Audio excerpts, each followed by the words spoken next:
Bonjour à toutes et tous. Alors, dans la série interview de Michel Etchelet, on poursuit. Donc, pour ceux qui n'ont pas encore vu, mais on est en train d'évoquer les différents sports qui ont été pratiqués ou qui sont encore pratiqués d'ailleurs au Stade Saint-Léon, à Jean Daugé. Alors, Michel, qu'est-ce qu'on pourrait dire sur le foot à Saint-Léon? Qu'est-ce que tu pourrais nous raconter? Le football a été un sport important pratiqué à Saint-Léon. De temps en temps, l'équipe de l'Aviron jouait sur le terrain d'honneur, Mhm. mais c'était le cas également des Croisés, de Croisés Saint-André. Oui. Mais il y a eu de sacrés matchs qui ont été pratiqués sur ce terrain. Il y a eu un France B, Angleterre B dans les années 60, avec Copa, Piantoni, excusez du peu. Mhm. Ensuite, il y avait chaque année des grands matchs de gala, avec les Girondins de Bordeaux contre Santander. Puis plus tard, ça a été, dans les années 80, ça a été le FC Nantes qui est venu jouer contre la Real Sociedad. D'accord. Pratiquement chaque année, la Real Sociedad ou Bilbao venait faire des matchs de préparation à Saint-Léon. Or, trois moments très importants du football à Saint-Léon, ce Mhm. sont les trois épopées de la Coupe de France de l'Aviron Bayonnais. La Mhm. première épopée est 1974. Oui. L'Aviron Bayonnais sort en 32e Poitiers, Oui. Mhm. puis en 16e de finale, un match aller-retour, l'Aviron Bayonnais reçoit Cannes. Ah oui. Ok. Le match magnifique, le stade rempli. Malheureusement, l'Aviron fait que 0-0 au match aller et s'incline au match retour à Cannes dans les prolongations à 2 minutes de la fin et encore en ayant joué toute la deuxième mi-temps et toutes les prolongations à 10. De cette équipe de Mhm. 74 sont sortis de futurs joueurs, de futurs grands nationaux et internationaux. Caz, Lacosta, qui sont Ça, internationaux, oui, je me les rappelle. frères Camus Mhm. et également Jean-Claude Larieux, qui a fait une carrière même dans l'équipe de France olympique, avec Michel Oui. Platini et tant Oui. d'autres. Mhm. Ils avaient été précédés quelques années avant par un garçon qui était parti de l'avion Mayonnais pour jouer à Saint-Étienne, Saramagna, Christian Saramagna. Eh oui. Eh oui. Or, si on a dit dans une autre interview que le basket avait une locomotive avec Pierre Dubroca, on peut dire qu'au football, nous avions, l'avion Mayonnais avait Jacques Saurin, véritable dénicheur de talent et lui aussi figure emblématique du football à l'avion Mayonnais. La deuxième épopée de l'avion Mayonnais, c'est en 2004. En D'accord. 64e, l'Aviron avait été éliminé sur son terrain à l'équipe de Nyon, qui jouait en deuxième division. L'Aviron jouant en CFA, en 4 divisions d'écart.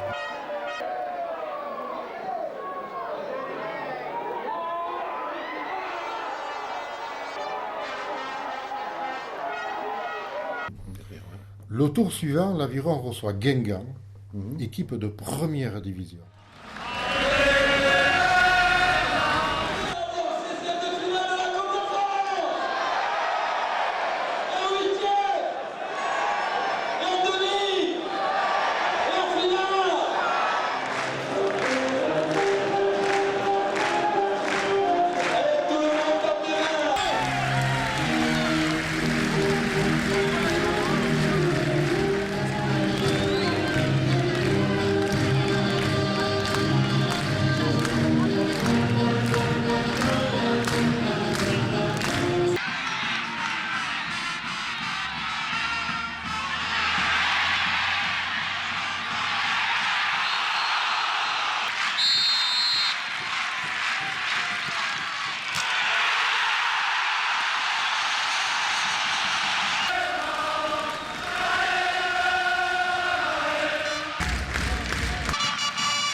vous aimez le football, et moi j'aime le football, on se régale. On se régale sur ce 32e de finale de Coupe de France. 3 partout à la fin du temps réglementaire. 4-3 pour Guingamp à 5 minutes de la fin de la prolongation. Et 4-4 entre les deux équipes. Et c'est terminé. Terminé. Penalty. Penalty. Tir au but. Tir au but. Croyez-moi, sur les tirs au but, on va se régaler. Cardiaque s'abstenir pendant la séance des tirs au but, c'est très mauvais pour le cœur. Il est agile, le gardien guingampais, Ronan Lecrome, face à Istiol, face à Lecrome, et 1-0. Lalagu, auteur du deuxième but. Ça y est, c'est parti, la course d'Arnaud à Lalagu, contre-pied encore sur Ronan Lecrome, et comme Istiol, il l'allumait sur la gauche. Cassouret et but. Cette fois-ci Lecrome était bien parti sur sa droite, c'est-à-dire du bon côté, mais la frappe de Cassouret était propre. Frédéric Bernalo qui a marqué 2 buts ce soir, c'est lui qui a égalisé sur un somptueux coup franc puissant, c'est sous la barre. Oh, puissant, c'est sous la barre. Pardonnez-moi, mais là il lui a mis une patate énorme à Ronan Lecrome. Il y met les doigts, il a les doigts qui se retrouvent scotchés dans ses filets. Ronan Lecrome sur la frappe puissante, de Bernalo. Il a posé son ballon, c'est parti pour Sikimic, il arrête. Arrête de Teddy Errard. Arrête de Teddy Errard. 4-3. Arrêt de Teddy Errard, il avait une course hésitante. Sikimic, tous les autres l'avaient mis à droite, c'est-à-dire à gauche du gardien. Il l'a mis de l'autre côté.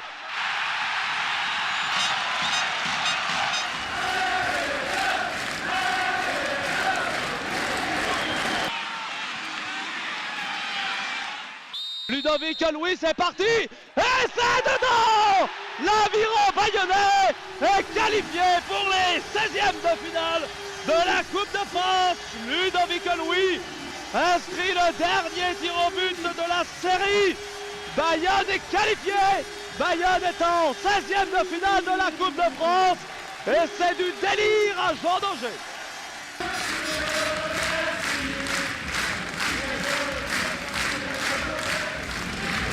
Le tour suivant, le rêve pour des joueurs de CFA. L'Aviron reçoit en 16e de finale les Girondins de Bordeaux. Le terrain est pratiquement inondé et l'arbitre fait sa petite enquête. Il décide que le match peut se faire. Pour être complet, l'arbitre s'appelait Monsieur Colombo.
cas, c'est une belle histoire. C'est une très très belle aventure qu'on a vécue. C'est vrai que même sur ce match ce soir, on éprouve quelques regrets, c'est évident.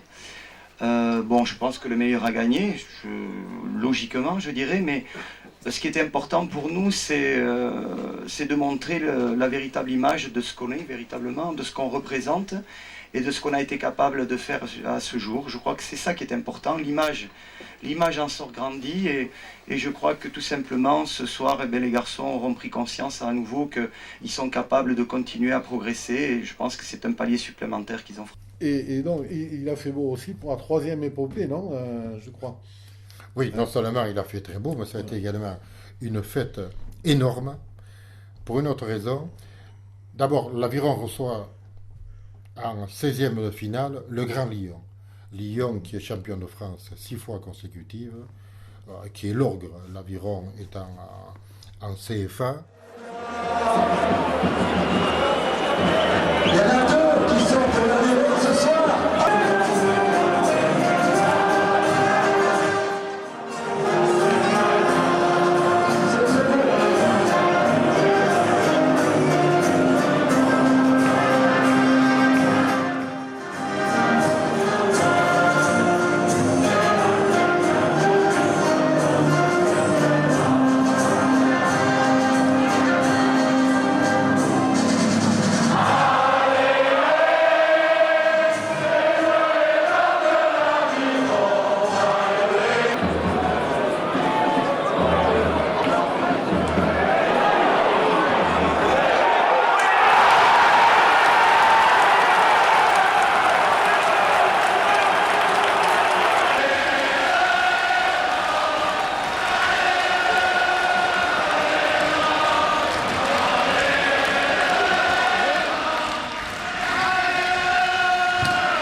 Ce week-end-là, c'est un week-end très particulier à Saint-Léon, car le samedi, l'Aviron reçoit en top 14 le Stade français, et le dimanche, l'Aviron Football reçoit en Coupe de France le Lyon. Ce qui fait que dans un week-end, nous avons eu à Saint-Léon, Jean Daugé, pardon, nous avons eu 30 000 spectateurs.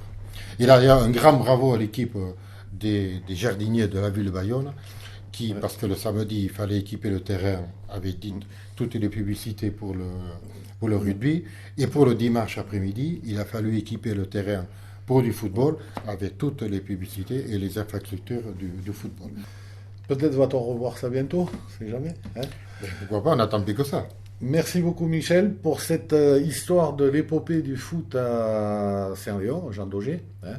On se retrouve très bientôt. Vous pouvez, n'oubliez pas, vous pouvez voir les interviews précédentes sur les autres sports qui ont été déjà cités et sur lesquels on a pu échanger. Et je vous dis à très bientôt. Je crois que la prochaine fois, on va parler d'un sport roi, mais je vous dis rien, vous découvrirez la prochaine fois. Allez, à très bientôt. Merci, au revoir. Au revoir.